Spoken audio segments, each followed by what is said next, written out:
सोचो एक बार, एक लड़का है काठमांडू की गलियों में रैप करता है, भ्रष्टाचार पे लाइन लिखता है, टूटी सड़कों पे गाना बनाता है। यार बस रैपर है, कुछ नहीं होगा इससे।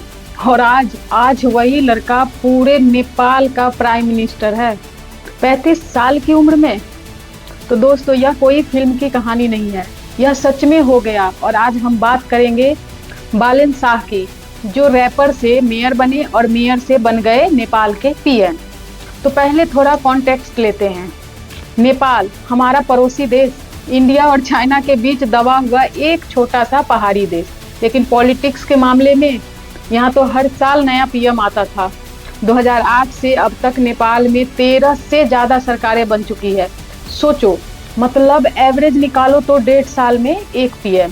भ्रष्टाचार इतना था कि आम आदमी थक चुका था, नौजवान थक चुके थे। और फिर 2025 में एक चिंगारी लगी, जेनजी प्रोटेस्ट। नेपाल के युवा सड़कों पे उतर आए, सरकारी बिल्डिंग्स पर धावा बोल दिया। तब के पीएम केपी शर्मा थे और उनको यह इस्तीफा देना पड़ा पीएम पद से। और तब नेपाल की जनता ने, खासकर युवाओं ने, एक नया चेहरा ढूंढा, बालेन शाह।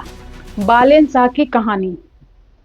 अब सुनो इस बंदे की स्टोरी, जो अभी नेपाल के पीएम बने हैं। 1990 में काठमांडू में पैदा हुए बालेन। पिता आयुर्वेदिक डॉक्टर थे और उनकी माता हाउसवाइफ। बिल्कुल मिडिल क्लास घर। बचपन से ही एक चीज थी इनके अंदर, गुस्सा, लेकिन प्रोडक्टिव वाला गुस्सा। सिटी की टूटे सड़कें देखते थे, गुस्सा आता था। करप्शन देखते थे, गुस्सा आता था। और वो गुस्सा निकला रैप में।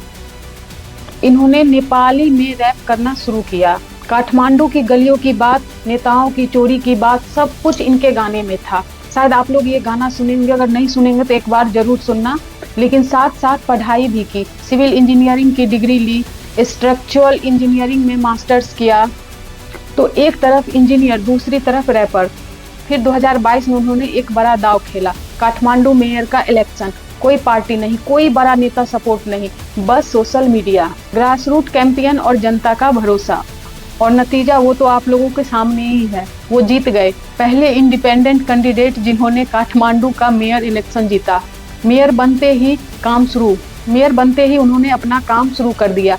इलीगल कंस्ट्रक्शन तोड़ दिए, गार्बेज मैनेजमेंट सुधारी। लोगों ने देखा यह बंदा एक्चुअली काम करता है। फिर लोगों ने उन पे भरोसा करना शुरू कर दिया। फिर आया 2025 का तूफान, जेनजी प्रोटेस्ट के बाद नेपाल में स्नैप इलेक्शंस अनाउंस हुए। 5 वर्ष 2026 बालेन ने आरएसपी पार्टी ज्वाइन की और पीएम कैंडिडेट बने। अब सुनो सबसे फिल्मी पार्ट, उन्होंने इलेक्शन किस सीट से लड़ा? वही सीट जहां से पूर्व पीएम केपी शर्मा 4 बार जीत चुके थे। सीधे शेर के मुंह में हाथ डाला और रिजल्ट बालेन को मिले 68,348 वोट्स और ओली को मिले 18,734 वोट्स।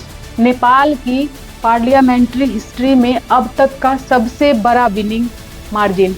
27 मार्च 2026 को बालेन शाह नेपाल के 43वें यानी 43वें प्राइम मिनिस्टर बन गए। 35 साल की उम्र में दुनिया के सबसे युवा राष्ट्र प्रमुख में से एक। अब तुम पूछोगे भाई नेपाल का पीएम बना, हमें क्या? दोस्तों, नेपाल हमारा सबसे करीबी पड़ोसी है, ओपन बॉर्डर है, रिश्ते गहरे हैं। और बालेन शाह का आना एक बड़ा सिग्नल है। एक रैपर जो भ्रष्टाचार के खिलाफ गाने बनाता था, वही पीएम बन गया, क्योंकि जनता थक चुकी थी पुराने नेताओं से। क्या यह कहानी सिर्फ नेपाल की है? सोचो, अगर हमारे देश में कोई नया नौजवान पीएम बने। आप कमेंट में जरूर बताना कि आप किन्हें पीएम बनना चाहते हैं अपने नरेंद्र मोदी जी के बाद। तो दोस्तों, ये थी बालेन शाह की कहानी।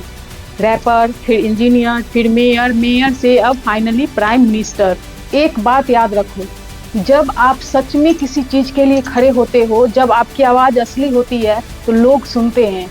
नेपाल के युवाओं ने सुना और हिस्ट्री बदल दी।